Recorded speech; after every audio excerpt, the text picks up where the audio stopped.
तीसरे अध्याय का महात्म्य पढ़ेंगे। चलो हम एक कथा सुनाते हैं आपको।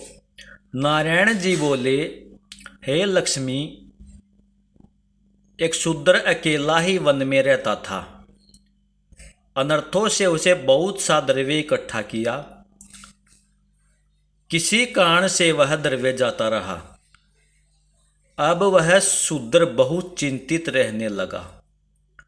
किसी से पूछता कि ऐसा कोई अंजन बताओ जिसे नेत्र में डालकर पृथ्वी का पदार्थ निकाल लूं। तब किसी ने कहा, मांस मदिरा खाया पिया कर खोटा कर्म करने लगा। एक दिन धन की लालसा कर चोरी करने गया। रास्ते में चोरों ने मार दिया। तदंतर उसने प्रेत की योनि पाई। उस प्रेत योनि में उसे बड़ा दुख हुआ। एक वट के वृक्ष पर रात दिन चिल्लाया करता कि ऐसा भी है जो मुझे इस अधमदेह से छुड़ावे। कुछ समय बाद शूद्र की स्त्री से पुत्र जन्मा। जब उसका पुत्र बड़ा हुआ तो एक दिन अपनी माता से उसने पूछा, मेरा पिता क्या करता था, उसका देहांत किस प्रकार हुआ।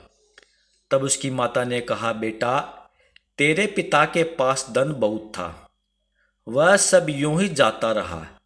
एक दिन धन की लालसा से चोरी करने गया, परंतु मार्ग में चोरों ने उसे मार डाला। तब उसने कहा, हे माता, उसकी गति कराई थी।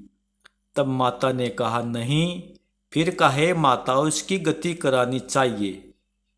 यह कह तब वह पंडितों से पूछने लगा और प्रार्थना करी, हे स्वामी, मेरा पति एक दिशा में जाकर मृत्यु को प्राप्त हुआ है, उसका उद्धार किस प्रकार होवे।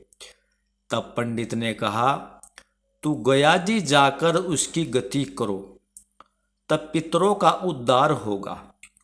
यह सुन माता की आज्ञा लेकर गया जी को गमन किया।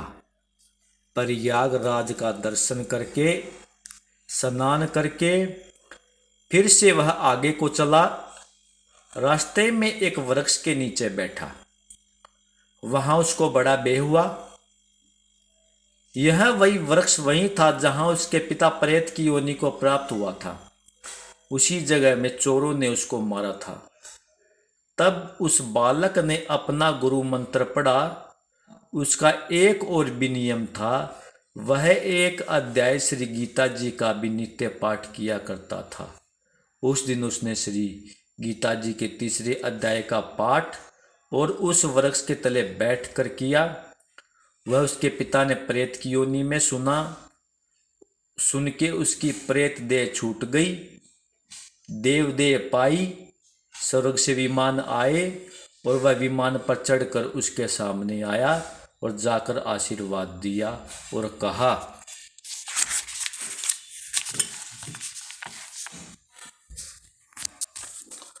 हे पुत्र, मैं तेरा पिता हूँ जो मरकर प्रेत हुआ था। इस तेरे पाठ से मेरी देवदेही हुई है। अब मेरा उद्धार हुआ है। अब तू गया जी में अपनी खुशी से जा। इतना सुनकर पुत्र ने कहा, हे पिताजी, कुछ और आज्ञा करो जो मैं आपकी सेवा करूं। तब उस देवदेही ने कहा, मेरी 7 पीढ़ियां नरक में पड़ी हैं, बड़ी दुखी हैं। अब तू श्री गीता जी के तीसरे अध्याय का पाठ करके उनको इस दुख से मुक्ति प्रदान कर। इतना वचन कहकर वह देही स्वर्ग पाने को गई। तब बालक ने तीसरे अध्याय का पाठ किया। सब पितरों को पुण्य देकर बेगुंडगामी किया। जो प्राणी श्री गीता जी का पाठ करे या श्रवण करे, उसका फल कहाँ तक कहे, कहने में नहीं आ सकता। तब नारायण जी ने कहा, हे लक्ष्मी, यह तीसरे अध्याय का जो फल मैंने तेरे लिए कहा है और जो तूने सुना है,